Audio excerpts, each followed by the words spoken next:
all. With that bonus, we can have it all.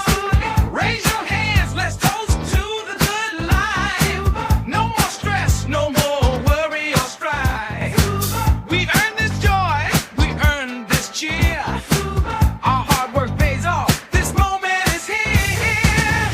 Chill out.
Dalam pembuatan wingko babat digunakan bahan seperti kelapa parut, tepung ketan, gula pasir, garam, vanili bubuk, santan kelapa, telur, dan margarin cair.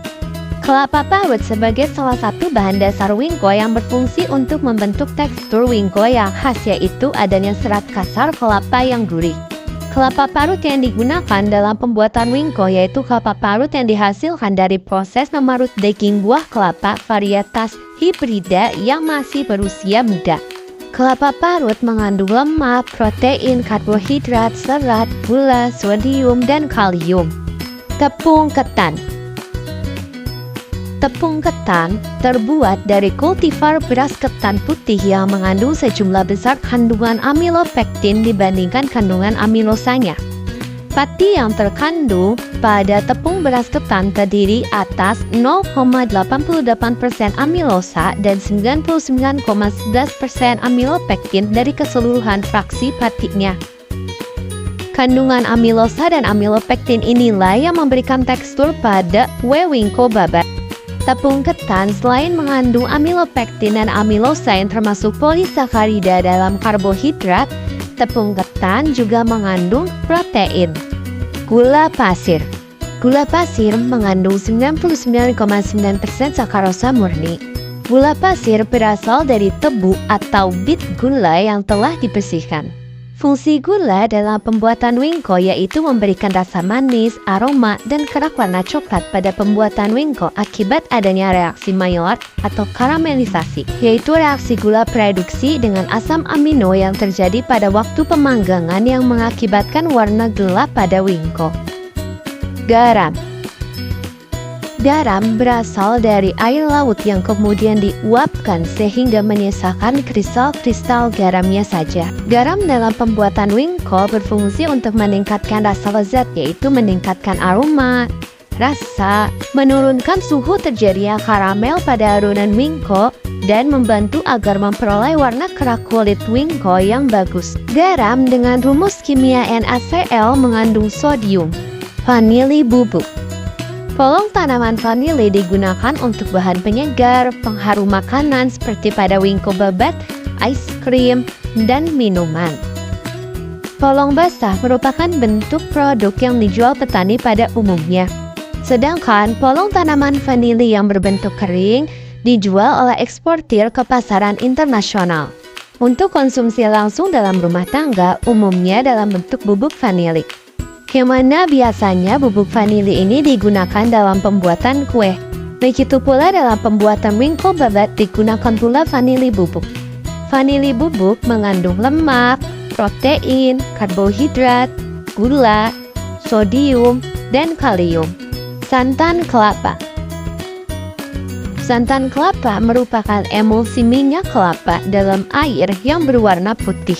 Daging kelapa segar yang kemudian diparut lalu parutannya tersebut diperas akan menghasilkan santan. Penambahan santan pada pembuatan kue tradisional akan membuat kue yang dihasilkan menjadi semakin gurih. Santan memberikan rasa gurih karena kandungan lemak yang cukup tinggi. Santan kelapa mengandung lemak, karbohidrat, dan protein. Telur. Telur berfungsi sebagai pengemulsi, pengikat, dan pengembang adonan. Telur terdiri atas putih telur dan juga kuning telur. Protein putih telur berperan sebagai emulsifier yang juga akan mengikat sebagian air dalam adonan. Fungsi putih telur juga untuk memberikan struktur yang lebih berongga yang menyebabkan volume pengembangan lebih besar. Kuning telur lebih berperan sebagai emulsifier karena mengandung lecitin yang dapat mengembangkan adonan dan juga mempercepat hidrasi air pada tepung. Telur mengandung protein, karbohidrat, lemak, kalsium, fosfor, zat besi, kalium, natrium, vitamin A, vitamin B1, dan vitamin B2. Margarin cair. Margarin merupakan emulsi air dalam lemak nabati. Margarin merupakan sumber vitamin A sebesar 9% dan vitamin D sebesar 4% yang penting dan diperlukan untuk tubuh. Margarin berfungsi memberikan aroma, kenampakan pada kue yang dihasilkan, dan cita rasa. Selain mengandung vitamin, margarin juga mengandung lemak dan juga natrium. Di dalam wingko babat sendiri tersusun oleh beberapa komponen kimia. Wingko babat tersusun atas karbohidrat, lemak, protein, serat, kalsium, fosfor, besi, vitamin B1, dan vitamin B2. Pada tabel disebutkan jumlah beberapa komponen kimia yang terkandung dalam 100 gram wingko babat.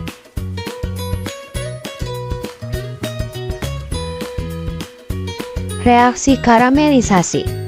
Pada saat memanggang, adonan wingko babat yang mengandung gula pasir akan mengalami pemanasan yang menyebabkan terjadinya karamelisasi.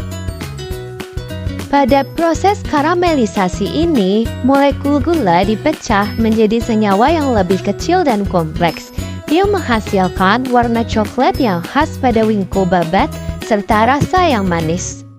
Reaksi Maillard. Reaksi Maillard adalah suatu reaksi kimia yang terjadi antara asam amino dan gula produksi, yang biasanya terjadi pada suhu yang tinggi. Pada reaksi Maillard, gugus karbonil dari glukosa bereaksi dengan gugus nukleofilik grup amino dari protein yang berlangsung dalam suasana basah. Reaksi tersebut menghasilkan warna dan aroma yang khas pada wingko babat. Seperti layaknya proses karamelisasi, reaksi non-enzimatik ini menghasilkan pewarnaan coklat atau browning. Pencoklatan atau browning merupakan proses pembentukan pigmen berwarna kuning yang akan segera berubah menjadi coklat gelap. Warna coklat merupakan senyawa melanoidin yang dihasilkan dari reaksi Maillard. Denaturasi protein. Pada proses pemanggangan wingko babat terjadi denaturasi protein, yang mana protein pada tepung ketan dan kelapa parut mengalami denaturasi akibat pemanggangan. Terdenaturasinya tepung ketan dan kelapa parut menyebabkan perubahan struktur protein dan tekstur dari wingko babat. Reaksi gelatinisasi. Pada saat pemanggangan adonan wingko babat yang terbuat dari tepung ketan, yang mana tepung ketan memiliki pati yang akan mengalami gelatinisasi akibat panas. Suhu gelatinisasi pati ketan berkorelasi dengan sifat konsistensi gelnya. Konsistensi gel merupakan ukuran kecepatan relatif dari retrogradasi pada gel. Ketan memiliki kandungan amilopektin yang lebih banyak dibandingkan dengan amilosanya.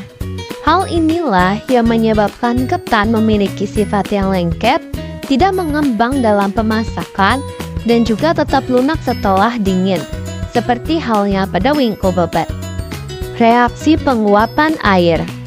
Pada saat pemanggangan, air yang terkandung dalam adonan wingko babat akan menguap dan mengurang. Hal ini dapat memperpanjang umur simpan dari wingko babat karena kandungan air pada wingko babat berkurang. Kata ngikan. Wingko babat mengandung lemak tinggi dari kelapa dan margarin. Selama penyimpanan, lemak bisa mengalami oksidasi yang menghasilkan bau dan rasa tengik. Faktor utama yang mempengaruhi adalah paparan oksigen, cahaya, dan suhu. Perubahan kandungan air. Wingko babat sebagai makanan semi basah dengan kadar air maksimal 30% dapat mempengaruhi tekstur dan masa simpan.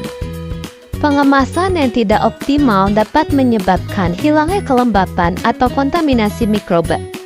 Pertumbuhan mikroorganisme.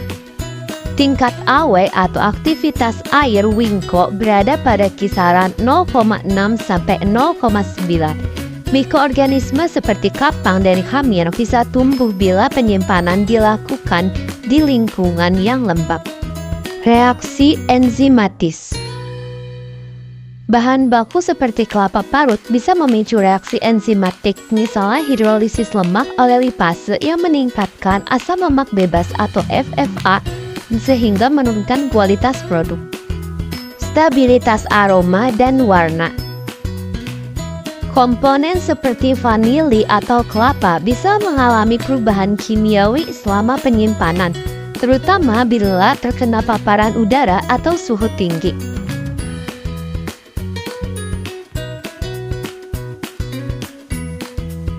Makanan masuk ke tubuh kita melalui saluran pencernaan.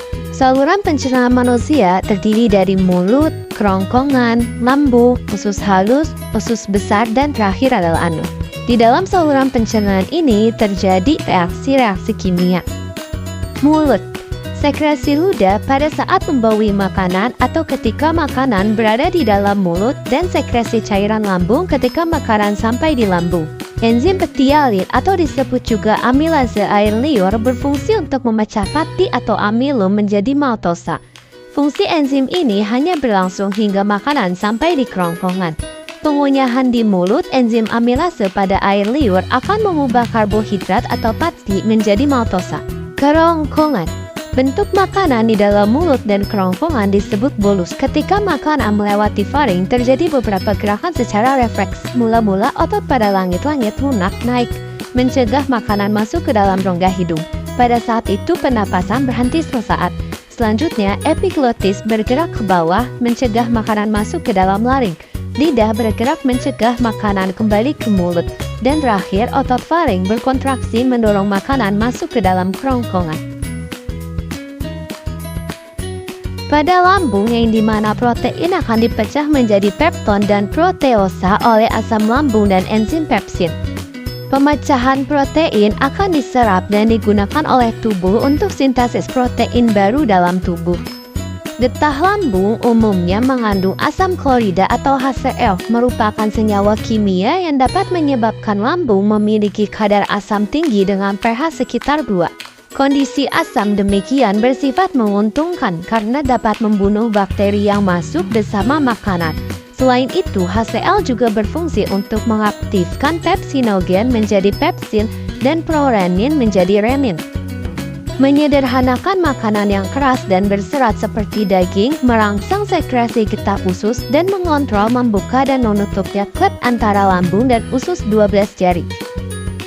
Usus halus. Maltosa yang sudah dipecah akan dipecah lagi oleh enzim maltase pada usus halus menjadi glukosa yang akan diserap oleh usus halus. Glukosa yang diserap oleh usus halus akan digunakan untuk sumber energi tubuh. Lemak atau trigliserida akan dipecah di usus halus menjadi asam lemak dan gliserol. Asam lemak dan gliserol akan digunakan sebagai salah satu sumber energi cadangan. Usus besar. Pada pertemuan antara usus halus dan usus besar terdapat suatu kantong yang disebut sekum atau lebih dikenal sebagai usus buntu dan umbai cacing atau appendix. Pada manusia, umbai cacing diduga berfungsi untuk melawan infeksi. Peradangan pada umbai cacing disebut appendicitis. Pada sekum terdapat sebuah klep yang disebut klep ileosekum, yaitu semacam otot sphincter yang berfungsi untuk mencegah bakteri tidak kembali ke usus halus. Usus besar atau disebut juga kolon dibedakan atas 3 bagian. Usus besar naik atau kolon ascendent, usus besar melintang atau kolon transversum, dan usus besar turun atau kolon descendent. Anus, yang merupakan feses terkumpulnya dalam rektum, dikeluarkan melalui saluran pengeluaran yang dinamakan anus. Proses pengeluaran feses lewat anus ini disebut defikasi. Pada anus dapat otot sphincter anus yang berupa otot polos dan otot purik. Masing-masing otot ini berturut-turut berada di dalam dan bagian luar lubang anus. Saat feses menyentuh dinding rektum, otot turik terangsang melakukan proses defikasi. Akibatnya secara sadar kita akan melakukan mengenjan atau berkontraksi. Tindakan kita ini akan menjadikan otot polos mengendur sehingga feses keluar dari tubuh.